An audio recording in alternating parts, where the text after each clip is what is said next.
আফগানিস্তানে ভয়াবহ বিমান হামলা চালিয়েছে পাকিস্তান। কাবুল কর্তৃপক্ষের দাবি, মধ্যরাতে দেশটির দক্ষিণ পূর্বাঞ্চলীয় খোস্ত প্রদেশে একটি বাড়িতে এই হামলা চালানো হয়েছে। এতে অন্তত 10 জন নিহত হয়েছেন। এছাড়া উত্তর পূর্বাঞ্চলের কুনার ও পূর্বাঞ্চলের পাকতিকা প্রদেশে আরও একটি বিমান হামলা হয়েছে। সেখানে অন্তত 4 জন বেসামরিক নাগরিক আহত হয়েছেন। মঙ্গলবার তালেবান সরকারের মুখপাত্র জবিউল্লাহ মুজাহিদি জানান, খোস্ত প্রদেশের গরবুজ জেলায় মধ্যরাতে এই হামলা হয়।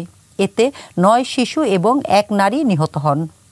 সোশ্যাল মিডিয়ার প্ল্যাটফর্ম এক্সে দেয়া পোস্টে তিনি দাবি করেন, পাকিস্তানের আগ্রাসী বাহিনী স্থানীয় বাসিন্দা ওয়ালিয়াত খান কাজিমিরের ছেলের বাড়ি বোমা মেরে ধ্বংস করে দিয়েছে। পাকিস্তানের পক্ষ থেকে এ বিষয়ে তাৎক্ষণিক কোনো মন্তব্য পাওয়া যায়নি। পরিস্থিতি নিয়ে দুই দেশের মধ্যে উত্তেজনা আরও বৃদ্ধির আশঙ্কা করা হচ্ছে।